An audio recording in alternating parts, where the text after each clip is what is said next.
Thank you. Cool. So I want to welcome Alan Henricks. So if we can start off, I just give him a round of applause. We want to keep it very casual, open, interactive. I do have a list of questions I put together. Hopefully we get through most, if not all of them, but I do want to open it up and kind of throughout. Just if you have a question, raise your hands. I figured kind of kick it off by giving you some context and background on how I know Alan, and it's actually Craigslist. Where I didn't meet Alan, but I met Alan's son, Taylor, who I'm good friends with. And when I first moved to New York when I was 24, needed a place to live, found an apartment, and moved in with a few friends. And Taylor, Alan's son, was one of them and remains a good friend. And so when it came time to start Chanown after moving back to LA, and obviously kept in touch with Taylor and still do, I mentioned Chanown and what Eric and I were doing and said, hey, you should talk to my dad, Alan, who I'd met previously in New York. And he's advising a lot of companies. He spent his entire career with startups and tech. He'd probably love to help you out. And so connected us and spent some time on the phone. And Alan was very nice to actually come down. And the photo I shared with everyone earlier was first couple of months of us getting it going. It was basically Eric, myself, and one or two other folks who were kind of helping out at the time. And we spent a solid day just whiteboarding everything out, planning, and some of it actually is implemented today. So we have Alan to thank for helping us get off the ground. And ever since then, he's been an advisor, mentor, helped us out, connected us with various people. So we're here partially because of the work that Alan's done, some of the advice. So I want to thank him for that. So I want to kick off the way I structure the questions, basically kind of three categories. One, just kind of early years, basically Alan sharing his background, how he got started and how he got from where he was kind of out of college to where he is today. So spend a few minutes going over that. And then a big chunk of it is kind of reflections of his career, what he's witnessed, what he sees taking place today. And then the last section are kind of random questions. But chime in, as I said, anytime, whether it's questions around Alan's background or reflections on the Valley tech startup life today. Please don't hold back. We will have a Q&A after, but hopefully we can have questions come throughout. So with that, I'm going to ask the first question and just ask Alan to, if you could share your background and how you got to where you are today. Kind of three pieces to my life. So I corn-fed hick from Peoria, Illinois. Thought that the world ended at the edge of town. But it's a great place to be from, but not at. And I was lucky and I escaped and went to college in Boston. This innocent baby boomer in the middle of the Vietnam War walking into Boston with, I think in my college era, is tear gas and billy clubs. It wasn't a lot of fun, but I learned a lot. So I went to MIT, and it was an incredible experience because I realized the world didn't end at the edge of town. And survived there because I had some people that supported me and helped me out, and maybe get back to that in one of the questions. And then went from there to Stanford Business School because I learned this really cool thing and forever ago. Just to be clear, I'm 65.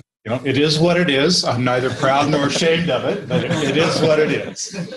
And my son, who's an investment banker at Morgan Stanley, is the age of any of you older, some of you. So I learned to program, and computers are really cool, punch cards and in screens and stuff like that, and worked on essentially one of the first relational databases, but it wasn't called that then. Some really advanced stuff with some MIT professors, and it was a startup in a fraternity house, literally in the closet of a fraternity house with a terminal.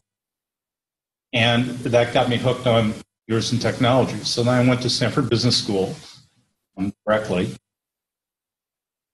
and was really bored, read a lot of science fiction and learned to bake bread because I'm not a fan of Stanford Business School, by the way, so hope we don't have a Stanford MBAs in the room, or maybe we do, hope not. But there was this thing happening. This was 1974. This thing happening down there in Santa Clara County. And there were cherry trees and orchards for much of the county. One of the richest people in Silicon Valley today is a pair of guys who went to Stanford, John Arriaga, who's an All-American basketball player, and Dick Perry. Dick Perry's father was a farmer. he just happened to own 8,000 acres in the middle of Silicon Valley, and of multi-billionaires, because it's changed so much, literally from orchards. So one of the questions you're going to ask is about luck. So out of business school, I had three job offers, I guess, one of which was to be a consultant. And I couldn't decide what to do. So I sat down on the floor of my cheap little apartment. I said, I can't decide. I'm going to flip. You know, sometimes you're lucky or unlucky. I said, I really don't know which way to go. One was Advanced Micro Devices, a semiconductor company, and the other was a consultant with what was then Arthur Young. So I flipped the coin, and it came up AMD, and my instant response was, how about 2 out of 3? So I knew my answer. So I became a consultant. My first day on the job, I started doing essentially systems design, computer system design, with this tiny little company. I got off, I'll stop the details, but the first week of my career was really fascinating because start as a consultant, no training, nothing, just, okay, there's a project going on, drive from San Jose to this place. I got off the freeway in Santa Clara and literally got onto a gravel road, went through orchard into the back of 2-story tilt-up building like everywhere in Silicon Valley, and went in to a bunch of cubicles and sat down with this other guy who was on the first day of his career, and there was a cost accounting project because there were no ERP systems. You know, everybody built themselves, and this company was going through its first $10 million quarter, just getting started, struggling, but it had a lot of potential and it was interesting. And so I shared this cubicle with this guy for the next year and a half building the system, and the guy sharing it with was named Paul Adelini, and that was his first day on his job at Intel. He just retired as CEO 6 months ago. So that's how much it changed. And by the way, cultural changes, they came out with the first microprocessor. They gave all their employees a gift. The gift was an ashtray with the circuit embedded in it of the 1K memory chip. 1K, that was their first, Intel's first. So it's come a long way. But since then, I accidentally became a CFO, went through a variety of companies. I've worked at more companies than you can count, but that's kind of Silicon Valley. I've been CFO of private and public companies, taken 2 companies public, and my last full-time job was Pure Digital Technologies, which is flip video camera, which we sold to Cisco in 2009, and that point, for some reasons which we may get into, I decided what I really wanted to do was governance. I wanted to be board member. And it's actually one of the hardest jobs in the world to get. Right now I sit on 3 boards of directors, 1 private, which is Roku, probably in the audit committee chairman of Roku, and 2 public companies. One is A10 Networks, which makes server boxes go into the data centers. The other is Model N, which is a revenue management SaaS software company. Both of these are small public companies. I've been on a couple other boards, rolling off the board, or in one case, big data.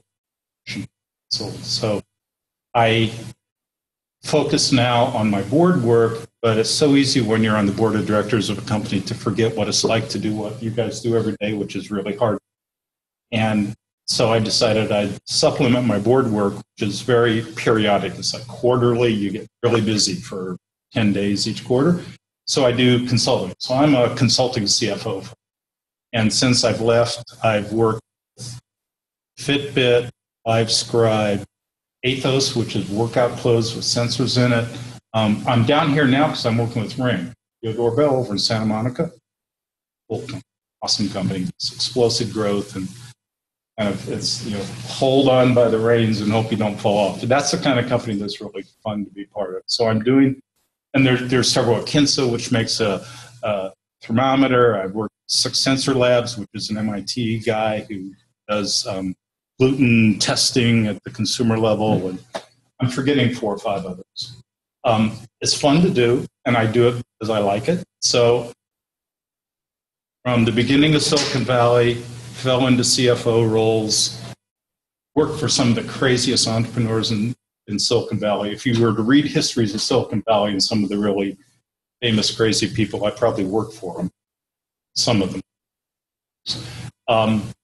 And then now I'm doing consulting and board work. So that's my whole, and I have 2 kids and I have 2 grandkids. So that's important. So you mentioned there that you accidentally fell into becoming the CFO. How did that accident happen? Well, when I was consulting at Arthur Young, I played racquetball twice a week with a guy who was senior to me. So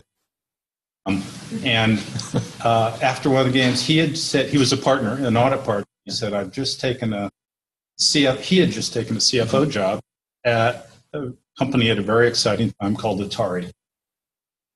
And Warner Communications had just bought Atari. Nolan Bushnell is the guy that founded Atari. Atari was the first consumer electronics company. It was the first. There are other companies that were before, but none that were big. I mean, people talked about Atari Democrats in Washington, D.C. Atari was what put technology in the mind of the consumer. And it was a standalone company, crazy, Nolan Bushnell was the founder, and he's still around, crazy as ever, brilliant, crazy. Most really successful entrepreneurs are both crazy and brilliant. Get used to it. I don't have any comments about present company. That's for you to judge. So I was playing racquetball with Dennis, and I had done some consulting out there, and he said, I'm going to be the CFO there. I said, what you need as your divisional controller is a good ex-consultant. Really? I said, I'm tired of being on the outside as a consultant, so let me do it. So I walked in. I had 8 people working for me. I never managed anybody before. That was scary. Suddenly I had 8 people working for me. I have to be a manager. I've been in business school to teach you anything. So 6 years later, I had 750 people in 15 countries, and we're the fastest growing company in the world. No company had ever hit $1 billion in revenue as fast as Atari did. Back when $1 billion in revenue was a lot of money. And I learned a lot at Atari, some of which was good, some of which was bad. But that basically made me a financial executive. So out of that, I kind of, my path was set as a financial executive, and then my next end jobs was CFO. After a massive crash and burn, major face plant. I mean, I have done several face plants in my career, and had to get up and start over again. You mentioned sitting on a couple boards. And boards kind of take different forms as the stage of the company. Do you mind talking about boards and the board you sit on, and what makes a good board, what makes a not so good board? The essence of being a good board member, especially in emerging companies, it's different if you're General Electric board or Coca-Cola or something like that. For emerging tech companies, kind of the rule of thumb is nose in and fingers out. The board is oversight. The board is not management. So you've got to, and it's kind of scary because when you're a board member, you don't know nearly as much as you know when you're inside the company. So you have to have a good sense for what's going on. It's like, keep your fingers out of it. You're not running the company. You're not making the decisions. Boards evolve in emerging companies. So right now, the early stage boards are the investors and the founders. Then what happens is, as you get more rounds of financing, you get more investors. And then the boardroom gets really crowded because you got 4 or 5 board members and 6 observers, because all the different venture funds want to come in and put their fingers in, not just their nose, they want their fingers. And venture capitalists don't make very good board members on average because they've never been in an operating position. Run a company, banker type investors. But what happens is companies get closer to, say, an IPO, they, by law, will ultimately have to have independent boards. So you then look for industry experts or domain experts. So every board has to have an audit. That's been my late stage private companies are looking for an independent director who can be the audit committee chairman, bullseye on my back for all the legal issues. And then once you go public, then you may expand the board with more kind of industry expertise. But it's really 3 phases: startup phase, investors; transitional phase, starting to get independent directors, and then public phase where prestige and marquee names help also. So Twitter's got it's been in the press a lot because of the struggles going on there. And one of the kind of negative articles, or a number of the negative articles, is about the board at Twitter and the fact that none of them use Twitter. How important is it for the board members to actually use the underlying product or have a good understanding of the way it works? Rather than answer about a specific board member, as a group, the board had better understand the business. Some people understand it more, some less. I was on the board of a company called Ellie Mae for 5 years. It does SaaS software for mortgage brokers. A third of all residential mortgages in the world are touched by Ellie Mae software. There are 110,000 brokers. So if any of you have ever gotten a mortgage, your broker probably used Ellie Mae software for it. I joined the board because they were transitioning from enterprise software to SaaS, and they didn't have anybody that really understood software. They just had guys who had created the mortgage industry. You know, a vice chairman of Fannie Mae, and the head of Bank of America Mortgage, and the head of Washington Mutual Mortgage. I mean, these incredible domain expertise who didn't have a clue how to think about software. And so I didn't have a clue how to think about mortgage. I mean, I don't know about what they knew. So it was the diversity knowledge and the set of knowledge that really built a good board. Any questions along the way? I'll keep going then. Yeah, what does being on a board entail? Like, do you invest in the company, or you just pay you? Yeah, the question is, what does it entail being on the board? Compensation, what else? Yeah, investment. It's typically different for private and public companies. So with the private boards, frequently you just get stock options. I get, in the private boards I've been on, in some cases I get some cash and some stock options. Most boards that are public now have some requirement that board members own and hold a certain amount of shares just to kind of have some skin in the game. But what will happen, most boards will give you a grant every year. That's a 1-year vest grant. And so if it's an RSU, a restricted stock unit as opposed to a stock option, they basically give it to you for zero and you pay the taxes on it. And kind of the idea is you better hold it. It's a little bit like it's not your generation, but there's a song where the term was you can check out anytime you want, you can never leave. It's kind of like you get these stock options and you can have them and they're worth a lot, but you can never sell them. That's part of being an officer in a public company too, not just a board member. It's hard to sell your shares because everybody says, why are you selling your shares? You're the CEO or you're the board member. And the answer is, I pay the bills. Wall Street doesn't like that answer. So cash and stock is the short answer. Thank you. You just mentioned Wall Street. Wall Street, I saw a quote that says basically, Wall Street thinks Silicon Valley is run by idiots, and Silicon Valley thinks Wall Street's run by idiots. Do you think that's true, and what's your view of Wall Street? Long-term view of Wall Street is lunch. You know, if it's the morning, long-term is lunch, before the market closes. The sad part of Wall Street, and I have to be careful, don't tell Taylor I said this, because he takes company public. He was he on the Twitter IPO? He was on Zynga. He was on Zynga's IPO. Wall Street is a piece of capitalism. Capitalism in our world, our economy wouldn't exist without what Wall Street does. How many of you saw The Big Short? Scary, depressing movie, but real. I believe it's real. I've seen manifestations. Actually, one of my CFO jobs, a company called Triana for 2 years, we made software which we sold to big banks so they could manage their credit derivatives. Which is what Big Short's all about. But what that was good ideas run amok, which is where you need a balance of regulation. Well, but without Wall Street, you don't have liquidity and you don't have access to capital. And without that, you don't have startups. So if there wasn't, venture capital would not exist if there wasn't that which we think of as Wall Street, because it's a really simple concept that you'd be shocked how many entrepreneurs don't even get the joke. So when you say, I want to start this cool company that's going to do this really neat thing, write me a check, Mr. Venture Capitalist or Mrs. Venture Capitalist.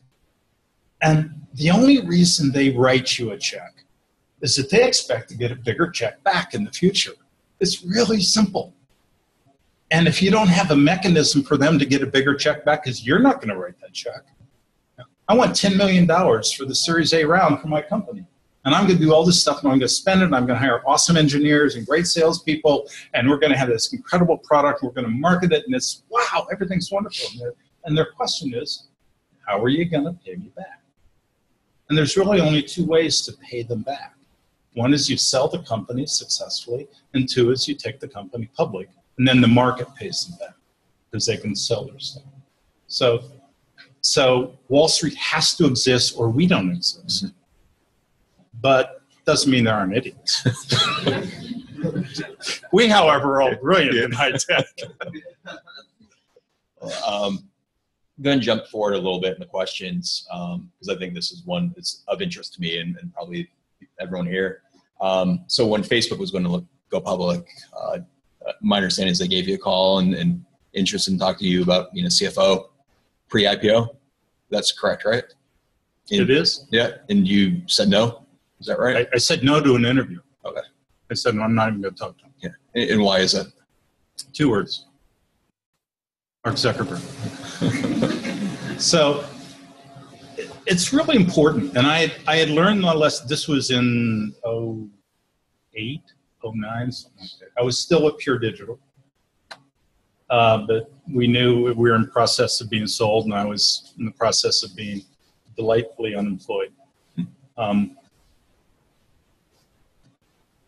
I told you earlier I'd worked some real crazy. Nolan Bushnell, absolute crazy man. It's kind of fun though, he'd go over the announcement, say the 501 Club is in session, and at minute after 5 in the afternoon, and you walk towards Nolan's office, and you get stoned walking down the hallway, and you go in, and everybody's smoking dope, and it's got a beer dispenser and big glass pig full of peanuts, and you're eating peanuts, and a 9-foot Chuck E. Cheese in the corner, and I mean, it was fun.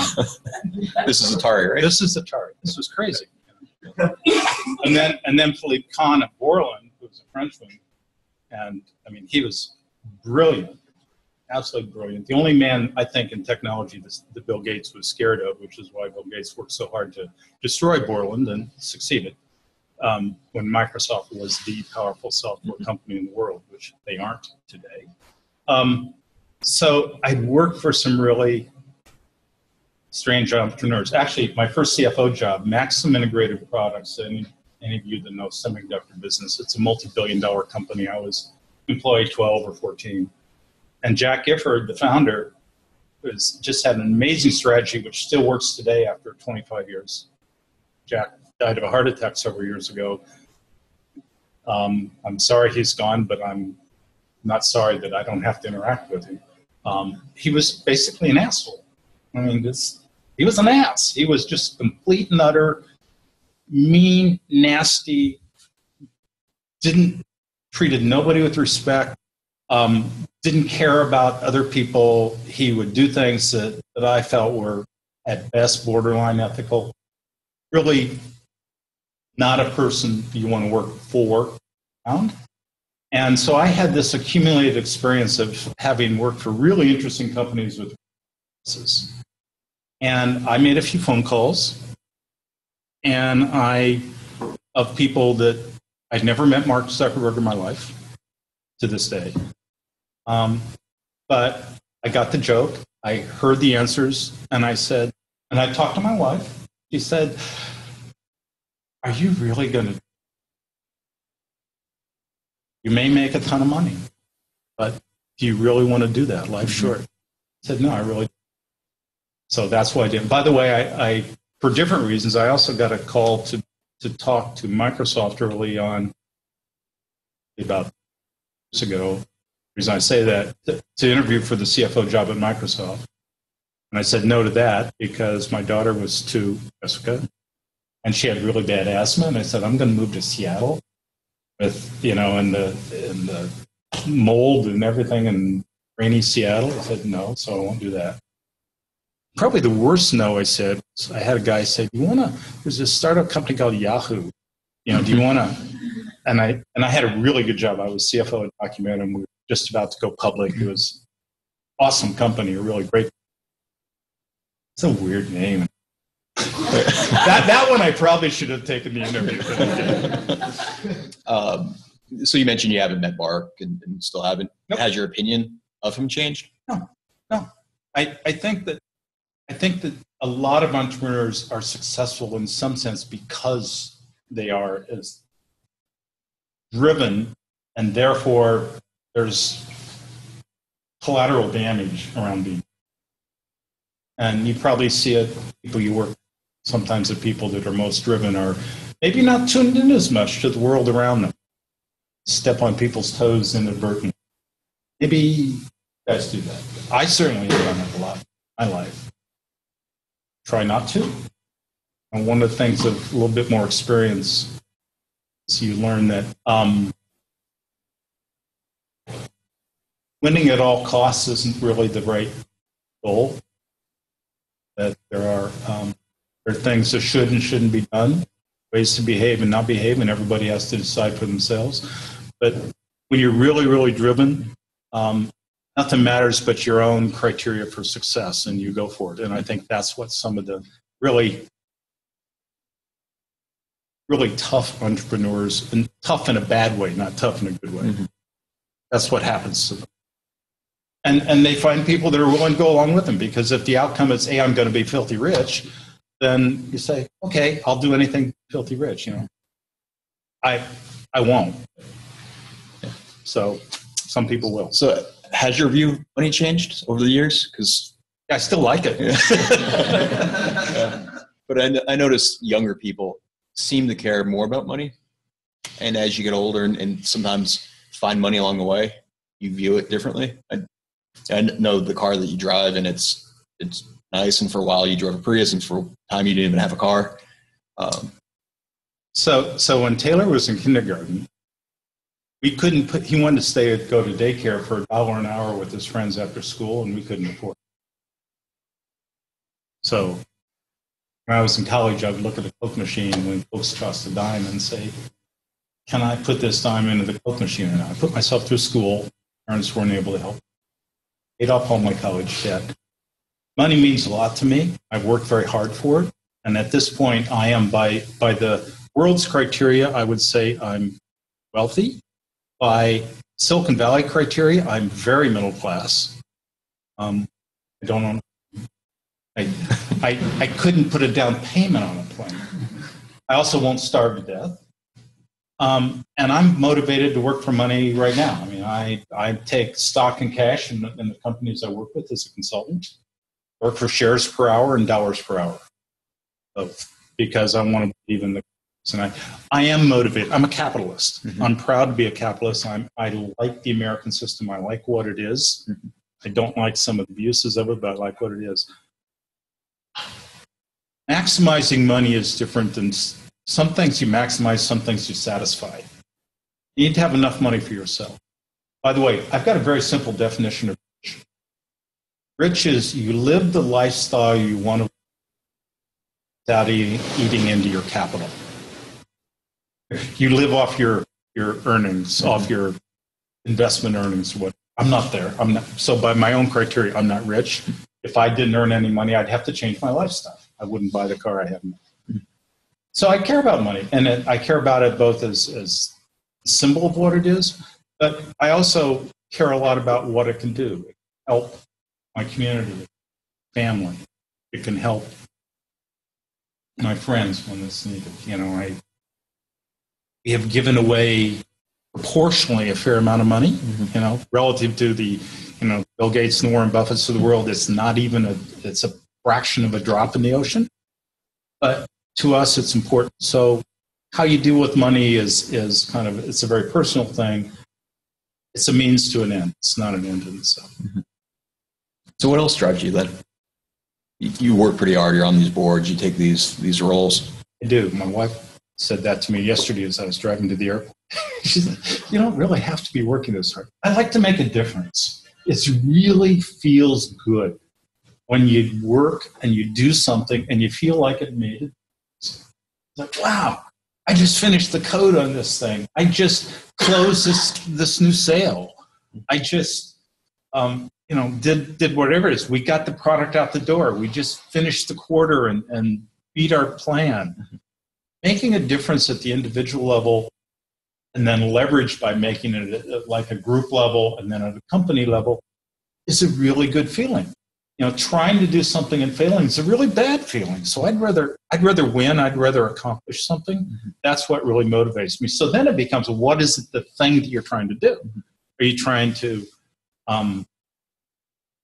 is your goal to make a ton of money? Is your goal to work with people you like to work with? I mean, if you don't wake up in the morning and kind of want to do what you're doing that day, you better think hard about what you're doing. And there are plenty of days when I don't want to do what I'm doing that day, but I'm speaking about over a period of time.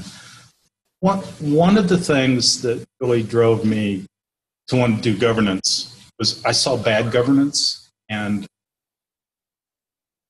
as a CFO, you've got a lot of responsibility. And I went into one company where they were cooking the books.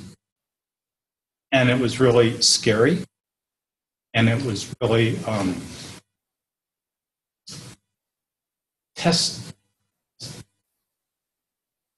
And the CEO ended up in jail. Unfortunately, 2 other executives should have been in jail, but because there was bad governance. The board wasn't doing their job. Remember I said it's oversight? Don't do oversight. This was in the 90s. This was before there's a law called Sarbanes-Oxley, another one Dodd-Frank, before, remember, Enron and a few of WorldCom and all these basically cooking the books companies where bad things happen. Well, the company I was the CFO of was Henricks. Henricks was $1 billion company with 5,000 employees. We're cooking the books. They were faking their revenue. Stuff that was immoral, unethical, and, according to the courts, illegal. And it's not okay. I had to face something really hard. I wanted to make a difference. And I tried to say, wait a minute, this is bad. And there was a very overt conspiracy to keep information from me. I mean, there's nothing like being the CFO of $1 billion public company. You try to say, I want to look at that multi-million-dollar contract with Hewlett-Packard or British Aerospace, and the general counsel says you're not authorized to see that. What's wrong with this? That was like that was my next to the last day of my job.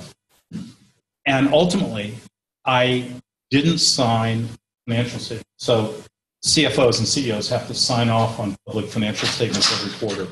And today you sign this really nasty letter that says, I have to do, I know everything, and even if I don't know, I ought to know it, and so if it's wrong, it's my fault. Mm-hmm.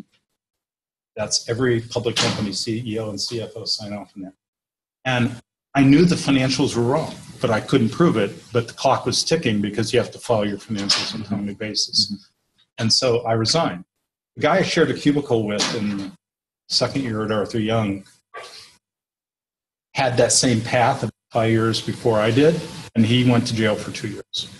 He did so. He was accused of defrauding investors and jail. So say, what do you want to do? I want to make a difference, but the integrity that you bring to the table is something that's very important. So I was motivated to get into governance work. It took me a decade to figure it out. Literally, it was 10 years before my brain got around. Wait a minute, there's a correlation between the trauma you experienced at Henricks, the fact you want to be on the board. Because the board of Henricks was asleep at the wheel. They're just buddies of the CEO. They didn't do their job. And it got 5,000 people got laid off. Several $1 billion of value that was in everybody's pension funds and 401ks got destroyed. Mm-hmm. Henricks ultimately just closed down, sold their technology to IBM, but a really good company with a lot of really good employees was seriously hurt. So people at the top were crooks. 40 years of Silicon Valley. I'm very careful about burning bridges, but there are 3 people that if they ever walked in the room, I would walk out of the room. All three of them were the three of them for me. Nobody else in my career would I feel that strong. So am I motivated? What drives me? What motivates me? Well, the governance side came out of this awful experience where I wanted to say, I want to make a positive difference. Okay, so that was obviously not such a good experience, though it did lead to where you are now. Looking back at all the companies you've worked at in 4 years, which was your favorite and why? My favorite. I know a lot of winemakers, when you ask them what's his favorite, answer is always the one I'm selling. Every winemaker gives you that answer. So in some sense, it's the company I'm working with right now. But seriously, my favorite,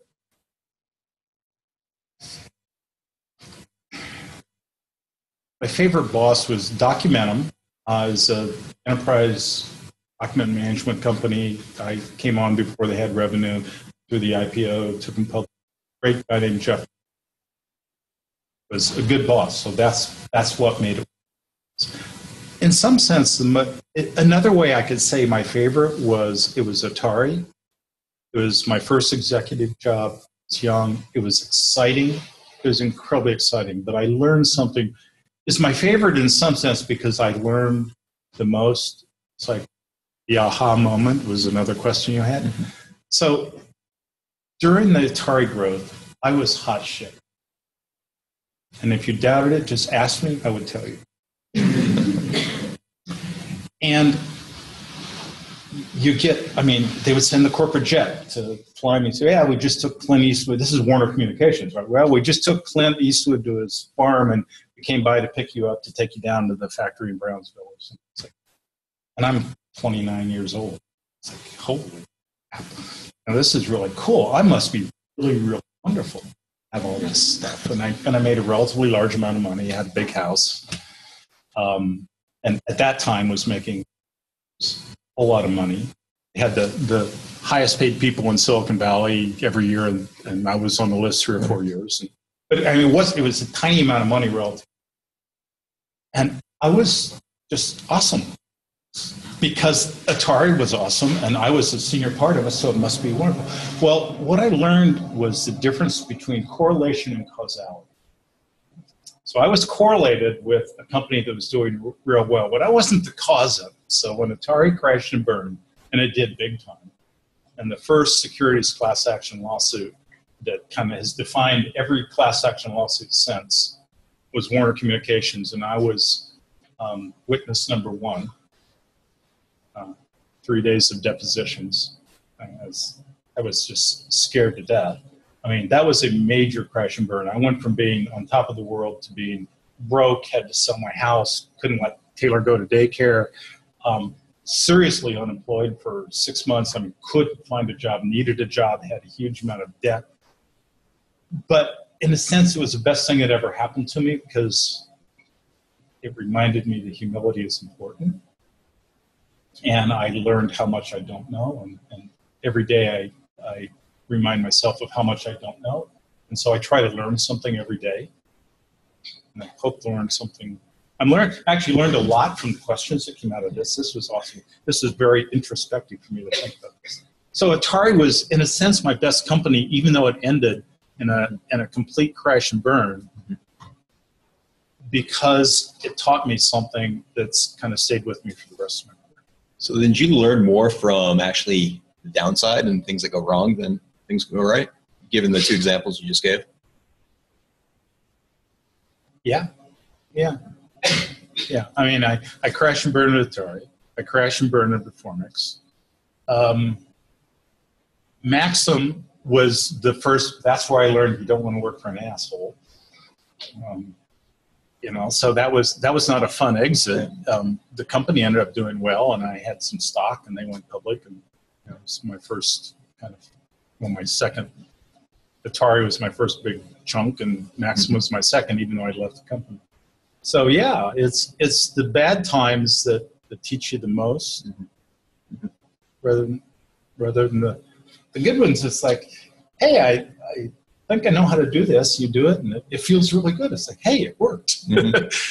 But I'm not sure you learn from that. You feel good about it.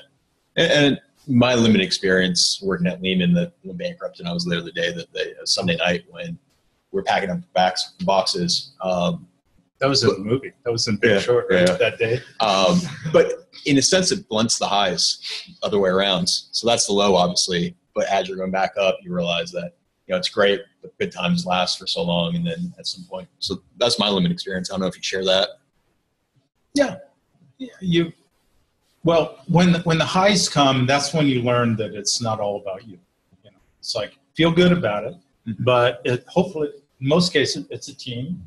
And you may be just along for the ride. You may be lucky to be at the right place at the right time. Which is one of my questions. How much does luck actually play into success? The guy that taught me how to fish, I was sitting in the boat with him, fiddling around with tying my hook or something. He said, I can never guarantee that you can catch fish when you're out with me, but if you don't have your line on the water, I guarantee you won't catch a fish. If you don't have your line on the water, if you're not out there, if you're not interacting with people, if you're out not networking, if you're not learning, you won't succeed. So there's a certain amount of it. Is it luck that I was sitting down after racquetball with Dennis Groth and saying you need a good ex-consultant, which was probably the most pivotal moment in my life because I went from being a consultant to being a CFO. Maybe it was luck, but maybe it was also just kind of keeping my line on the water and keeping, I'm down here working with Ring. And, was that luck? Well, I talked to some venture capitalists all the time, and they said, hey, meet this guy, Jamie, who's the founder. And last June, I met with him. And in December, I saw that they had some positive press, and I sent him an email and said, congratulations. And he said, hey, let's talk. And so I'm down here working with him. So is that luck? Maybe, but it's also keeping my line. Any questions? Kind of interested in hearing a bit more about your perspective on your experience at Stanford Business School, and if it's sounded like it's a bit of a critical outlook, and curious if it's just to hear more about it, and then also if it's on more of Stanford as an institution, or also just kind of in general, the value of graduate business programs or things like that. Okay, I'm going to ask questions just so they can hear. The questions around business school, specifically Stanford, but also kind of more general, Alan's take on Stanford Business School and business school in general. I went straight through the business school, so I got my MBA when I was 23. Most MBAs today are 28 to 30. So I probably had less appreciation for it because I'd never had a full-time job, which is what most people do. Very few people today, they almost won't accept anybody straight through undergraduate. So that's a difference that I had that probably biased my view. I also, it was at a time when quantitative stuff was just starting. So they actually they had a computer programming class. So I just put myself through MIT writing code. So I didn't need to take that. And I'd had 3 semesters of accounting and a couple of economics at MIT on the side of my engineering degree. And so to me, it was redundant. I don't think that's a generalizable statement. I do believe the business schools teach a lot about the concept of what a business is, but it doesn't teach you anything practical about how does a company operate, what is it. The best thing that came out of Stanford Business School was a placement office. So if you go to a better school, you have a better placement office, and more of the better companies and the better jobs are available to you there. So that's a good thing. I'm very mixed feelings about the value of an MBA in today's world. I think there's very much a place for it. I don't think there are a ton of random MBAs, and I'll tell you, the people that just do junior college MBA and get a degree, to me, and I've looked through tens of thousands of resumes. I've conducted thousands of interviews in my career. And I looked through it, and random school MBA means nothing to me. Big name school, well, if it's Harvard or Stanford or Wharton, I worry about hubris. I worry about arrogance. I want to come in. I just got my MBA, and by golly, I'm going to be the CEO, aren't I? Well, maybe not quite now. There's a lot of arrogance that comes out of business schools. I think it's it's in the water. So it's a lot of money. And if you're on a strong career path, diverting yourself off that career path and spending $150,000 to do it, giving up your salary and spending $150,000, it's a pretty big investment. So you better believe in it. But it can also be a launch pad for a career. So very mixed feelings, but those are the trade-offs that I see. So some more hands. For me, MIT was a phenomenal life event. Nobody in my family had ever gone to college. I never visited the campus before. My parents dropped me off the curb with 2 suitcases and waved at me. My mom told me later I'd be home in a week. It goes back to one of the people I admire the most. One of your questions about when I think of success. I met within 2 days. MIT did fraternity rush before freshman orientation because they had to put a third of the freshmen in fraternity houses or they didn't have to sleep. And I met this guy named Bob Swanson who took me under his wing and kind of mentored me and helped me succeed when I had every probability of failing MIT. So I was unprepared for it. And put in the context, we had 1,000 freshmen, but he had to take calculus. So I took a calculus test, and I was in the 2nd percentile. Not the 98th, the second. Oh boy, am I in trouble. But I didn't know how to think. I didn't understand critical thinking. I'd never done homework in my life, And all these guys from Exeter and Andover and Tech, and it's like, out of my league. But I had friends, and I had a support group to help me. And Bob Swanson was a key guy to do that. And I ended up learning so much from MIT. I mean, that to me, it was socially traumatic because, there were tear gas and billy clubs and very, million people marching on Washington, Vietnam War, friends going off. I was deciding whether or not to go to Canada or not. Turns out I have a bad back. I would not have gone into the Army in Vietnam. Today, I don't know. I'm not a pacifist. It was just so blatantly wrong then and as it is now. But fortunately, I didn't have to. But anyway, Bob Swanson, the man I admire the most, he wanted to change the world. And his nickname was Chip, because he looked like a chipmunk. And he was a social chairman. You got to get a date. Just a really friendly guy. And he wanted to change the world, and I kept rolling my eyes. Yeah, Bob.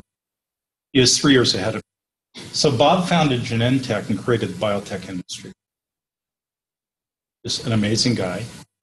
He died about 10 years ago of a brain tumor. And the guy that created the biotech industry and a glioblastoma, something that medicine could cure. So Bob's gone. Bob changed the world. Bob created the biotech industry. And that's what he really wanted to do.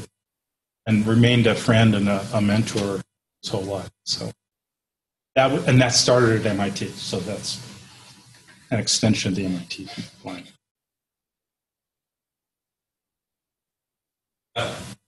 With your experience in technology, starting punching holes in cards and errors of the database and ERP in the 90s, now SaaS, as you take a look back, where do you see technology going? Experience?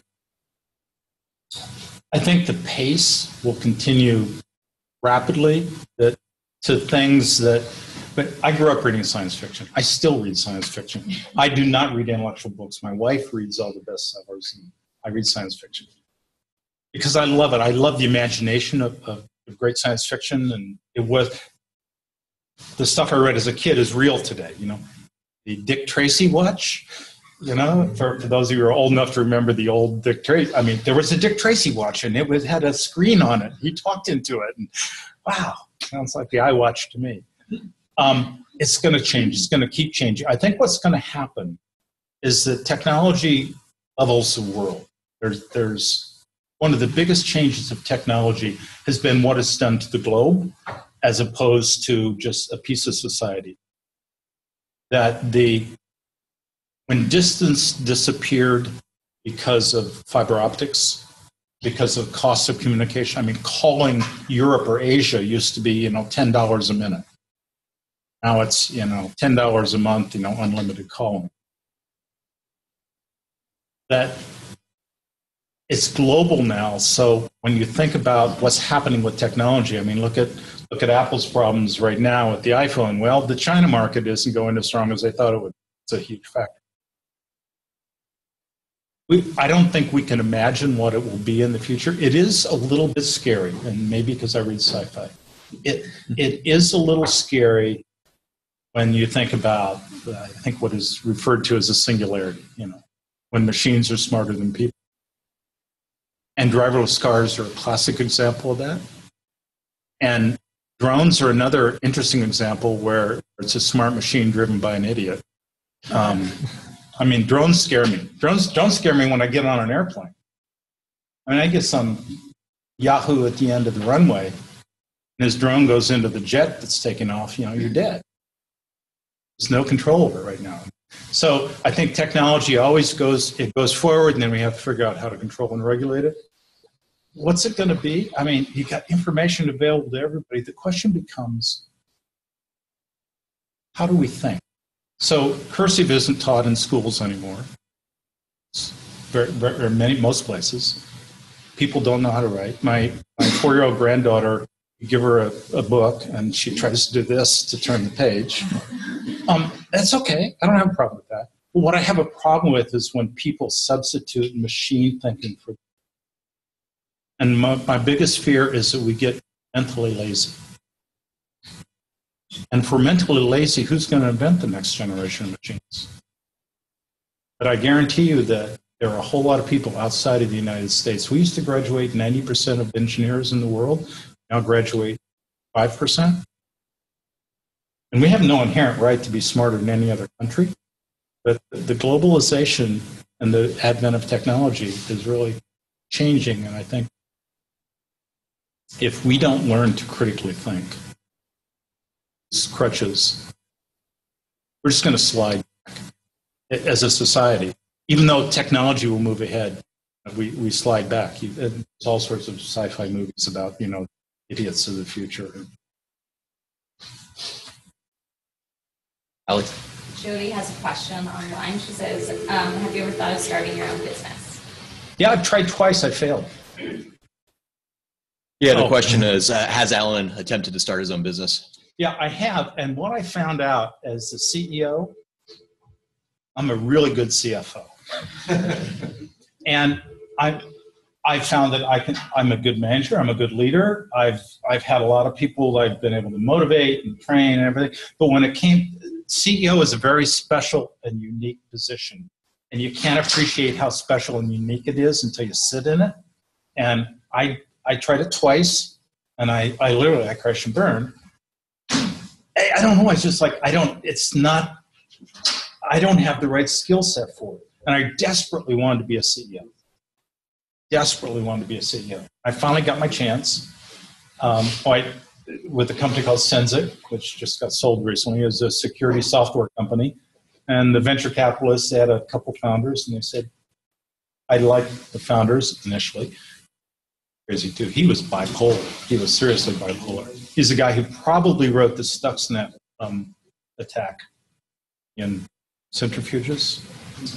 Any of you guys who understand security, it's scary. It's scary. I mean, he was crazy and he was brilliant. And anyway, I was CEO of that company, and I just couldn't get it going. Got around to funding for it, and I couldn't get it. So you need to understand what you're good at, what you're not good at. And as much as you want to be good at something, if you're not, look in the mirror and say, I like that. I wanted that, but I'm not. I think you'll be a lot more successful if you are honest with yourself. And it was a pretty hard lesson for me, but now I'm very honest with myself. And I'm an awesome support to a CEO. And I feel very confident that I can do a really good job of helping a CEO become successful because I know how to do that. But I can't be the CEO. Be successful. Yeah, Ari? Based on your years of experience of working at all these different, can you explain how you either did or did not maintain a work? So sorry. The question is just, how does Alan maintain a work-life balance?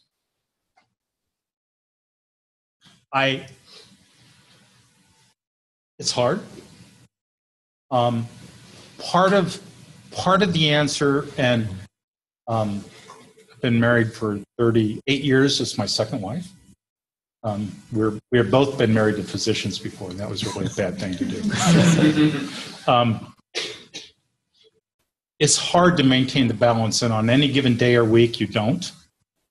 But it's kind of over time. You take a longer-term view of it, I think, whether as an individual or as part of a couple or a relationship. Part of it is when you're there, like on the personal side, you leave work. When you're there, be there, because it's really easy. You go home at night, and you're home because your head's not home. Especially with, well, let me check email, or let me pull out my phone and text somebody, or I just had this. But especially if you have a family, or if you have a partner, or relationship, or kids, or live with your parents, whatever, it's like if you want to maintain that balance, then you have to be as present in your personal life, those moments, as you are in your professional life. And it's really hard to do. If I can make a comment, just kind of looking at the age of people. Baby boomers had burdens because older people always think younger people were crazy, messed up. We were long-haired Tommy hippies. My hair was longer than my wife's when I met her. If you can't make fun of being bald, you've got to. But the millennial generation, 2 to 3 times a week, unsolicited, as I talked to, just slammed, just really slammed. And the work-life balance is kind of the focal point of the view. And I think you've got a real burden that you have to carry and think about. And the issue is, well, the millennials feel entitled. That's the stamp.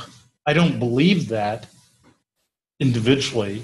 I think that there's reason to have that stereotype. And kind of the entitled means, well, the work-life balance. The first question in the interview is, well, if I come to work here, will I have a good work-life balance? Well, probably not what the interviewer wants to hear as the first question. Not that it's not an important piece of the puzzle, but thinking about that, thinking about the entitlement. The founding fathers said we're entitled to life and the pursuit of happiness. And the most important words there are pursuit of. We're not entitled to happiness. The government never thought we should be entitled to happiness, but we ought to be entitled to the pursuit of it, whatever that means. And so I just say this to you as an observation, not a judgment, that actually I had one CEO say to me last week, my intention, if someone is kind of in the millennial generation, I pretty much try not to interview. Is that extreme? Whoa, that's a pretty, I'm not sure, I definitely don't agree with that view, but think about how you come across and think about how the work-life balance issue is a piece of the burden you're carrying with you. It's like a stigma that this generation is carrying, just as every generation carries some stigma. Think about it.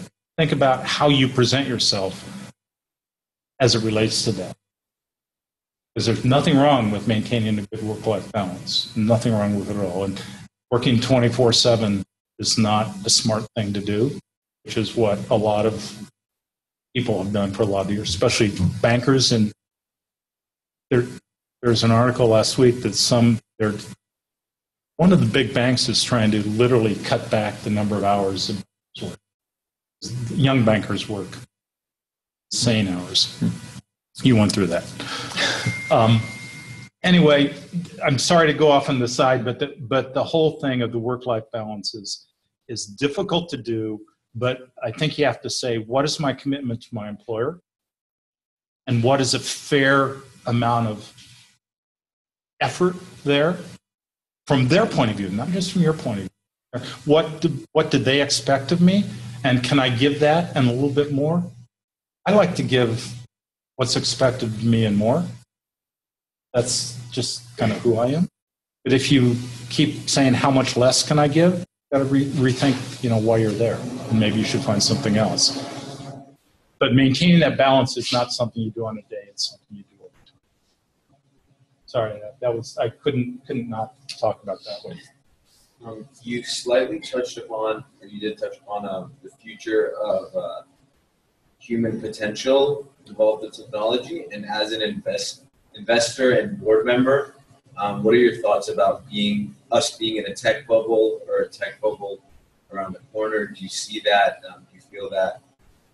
What are your thoughts on it? The question is basically, does Alan think we're in a tech bubble, or does he see a tech bubble being created right now?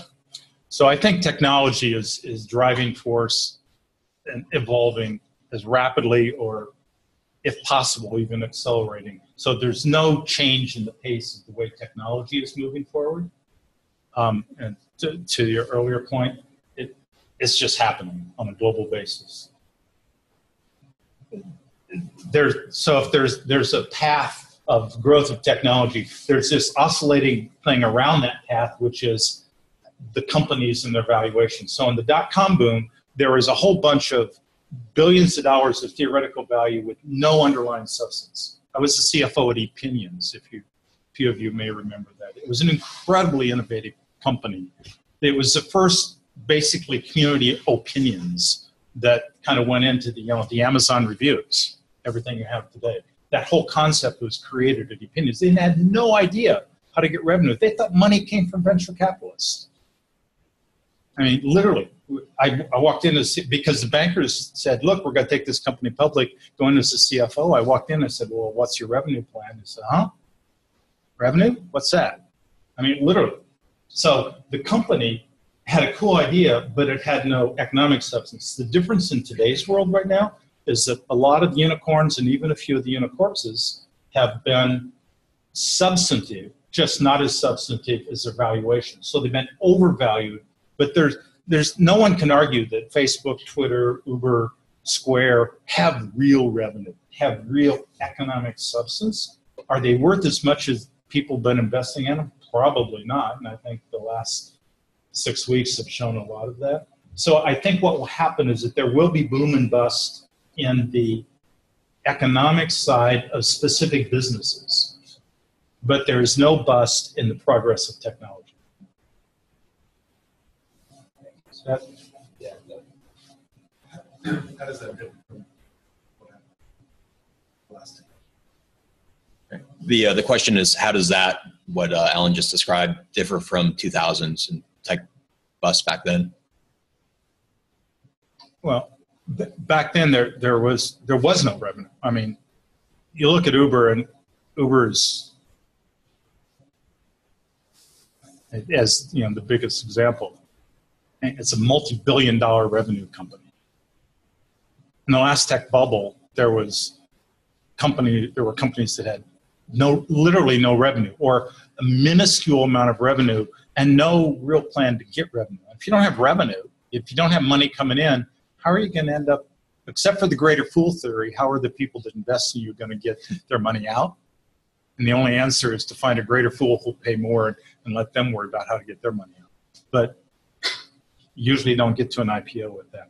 And, well, Webvan, a great example of, was that really stupid? Actually, Webvan wasn't stupid. Webvan was ahead of its time. One of the things I'm doing in the last couple of years, I've been working with Louis Borders, who founded Webvan,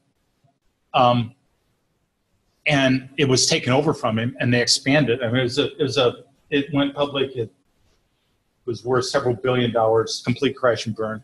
They hadn't proven their economic model. They had one, but the problem was in 1998 or whatever it was, people didn't trust buying things on the internet. That was forever ago. That was 16, 17 years ago. It was ahead of its time. He's actually doing it again.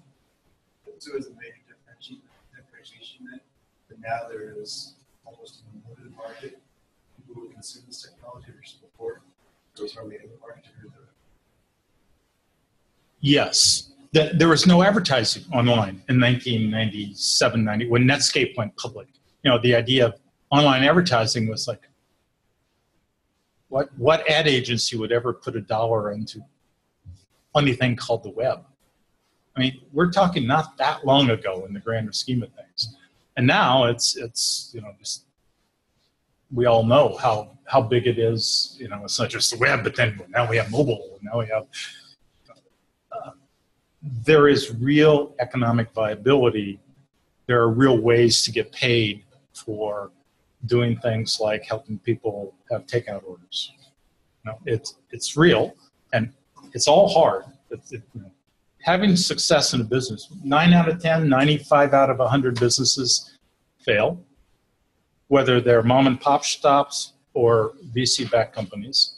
And that's part of the decision that you guys make that I've made my whole career, and that, you know, a lot of companies fail. But if everybody works hard and you see, here's a path where we can succeed, then going for it makes a lot of sense. But there were no paths to succeed in 2000, none.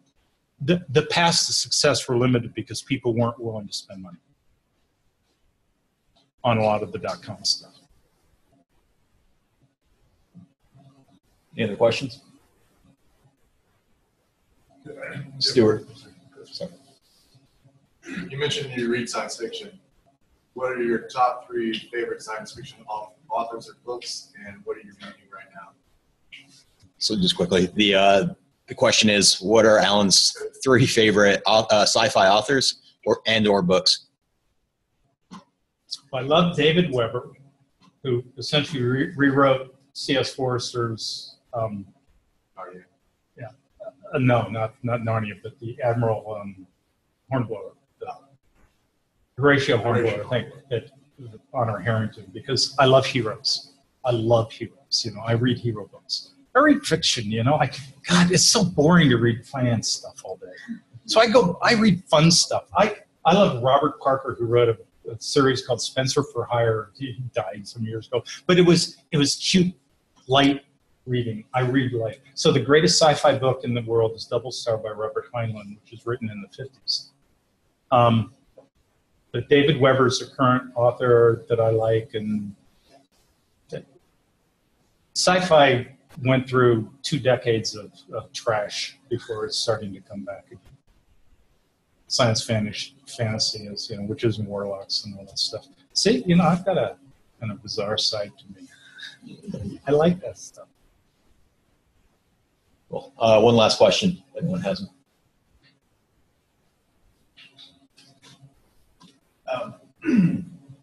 So if we segment the population people work with, in the 50s. Mm-hmm.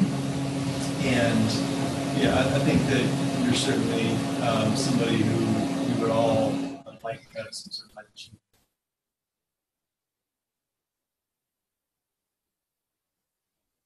So yourself, your 40 self,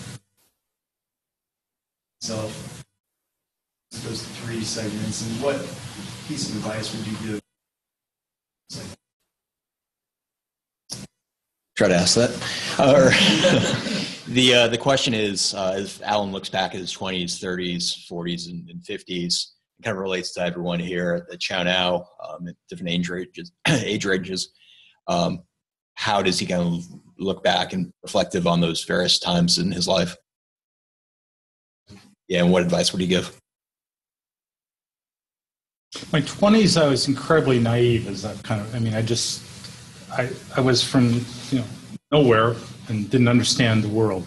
I think that's not a very common phenomenon in today's world, that I think that people are aware of the world from their teens or before. But that was, and so I had to blossom in the sense of understand there's a world. And then I went through the phase of I am such hot shit, and then learned that I wasn't. So maybe I had the opposite problem of the millennials, which is I had a burden too. My burden was I was correlated with success, and it went to my head. My 30s, a lot of my 30s, I don't remember because we had little kids, and I was traveling a lot. And there are several years in there, they're just gone. Hey, how many of you are in those years right now, right? You have little kids at home that kind of, huh? You know what's going on? Sleep deprivation is magnificent for your brain. and then I think in the 40s, my 50s is kind of a sense of maturity of knowing better who you are.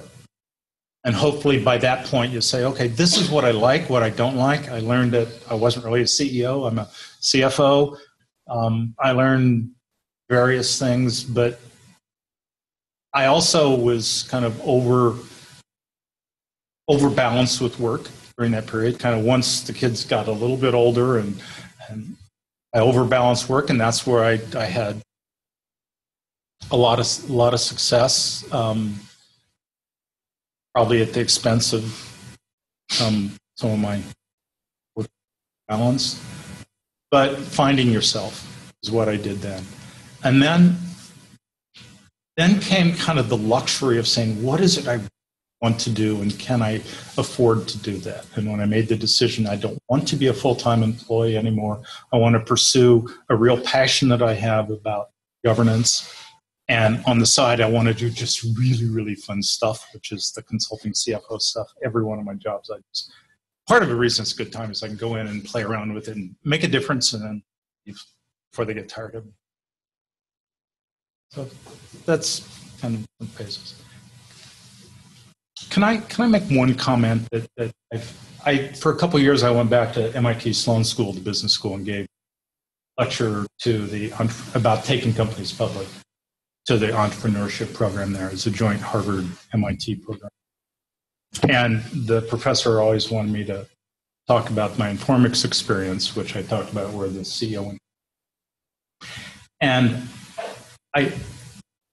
I'd like to share something that's very personal to me, but it's a piece of advice that I got out of a magazine that really hits home with me, that I think, in light of thinking about The Big Short and looking at some of the ethics and the behavior that Wall Street is depicted in that movie and other movies, that Warren Buffett quote, I cut out of the magazine and I have it in my desk at home.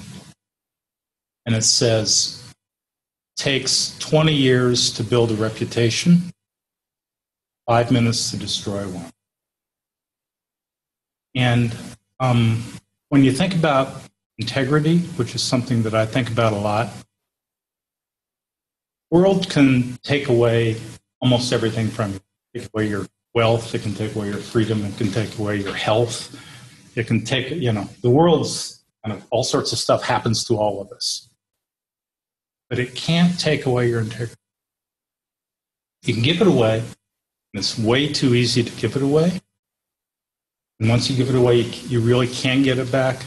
But it's something that I think about all the time. What's the right thing to do based on my values? And I'm not pure and pristine, and I don't pretend to be. Country, and I've done several things I'm really ashamed of in my career professionally. But I try to do the right thing, and I think about what is the right thing. And the right thing could be whether or not you're sharing information with a colleague, or whether or not you're giving, when you're a salesman, you don't tell them, well, we got 12 bugs in the program, and you really don't want to use it. And that's not what a good salesman does. But a good salesman also doesn't, blatantly lie about what the product might do. You decide what's the essence of the right story, and you convey it, and you say, what are the real benefits that can come from using this product, or whatever. You decide how to present yourself to the world, integrity.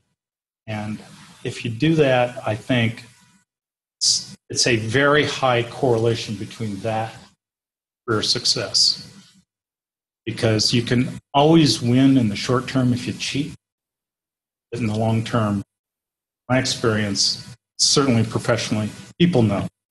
So that when I left Henricks because I wouldn't sign financials, initially everybody said, Alan, you're crazy. What are you doing? Investors, people to manage billion-dollar funds, and Wall Street, everybody called me up. Wall Street Journal called me up. New York Times called me. I wouldn't talk to them because it was not my business to talk to them. Eventually, it all came out, so I can talk about it because it went through 4 years of court cases. But I maintain my integrity by my own definition by saying, I won't go along with this bad. So anyway, think about that. You own your integrity. You control your integrity. You can give it away. the long run, if you keep it, you're going to win. End of my opinion, but it's something that I live with every day, and I think about it. I literally think about that every day in terms of how I move forward. Okay, this is great.